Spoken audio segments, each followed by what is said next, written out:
Hey, I'm Jesse. We're in 1 Corinthians. We've arrived at a very important chapter. We're in chapter 14.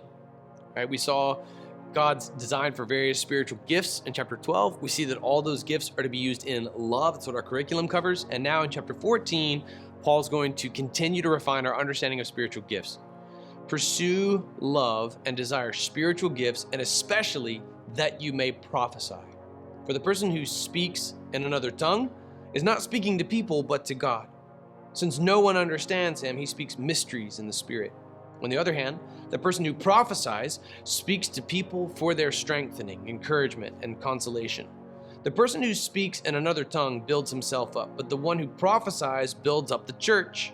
I wish that all of you spoke in other tongues, but even more that you prophesy. The person who prophesies is greater than the person who speaks in tongues, unless he interprets, so that the church may be built up. So as Paul lays out prophecy as a superior spiritual gift to that of speaking in tongues or glossolalia, he's talking about the word of God. He's talking about actually kind of what we're doing right here, where you're speaking out God's words. You're laying out what God said. This is superior then to speaking in a language that you haven't studied, a language where you don't really know yourself what you're saying. Unless you can interpret what the Spirit of God has laid on your heart, then this is a superior gift to be able to just say, "Thus saith the Lord," in the traditional sense. Like God said this. This is what God wrote. You pursue love and desire spiritual gifts, and especially that you may prophesy. For the one who speaks in another tongue is not speaking to other people, but to God. No one understands him. He's talking to God in his spirit. That's a one-on-one thing. It's a private conversation between you and God if you're praying in tongues. But if you're prophesying, then everybody understands what you're saying.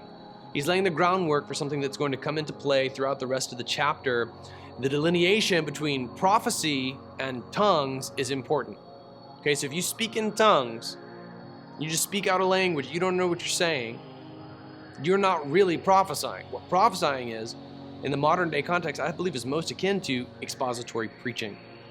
So Paul lays out this standard. It's going to be very important for the right interpretation of everything that comes in the rest of chapter 14.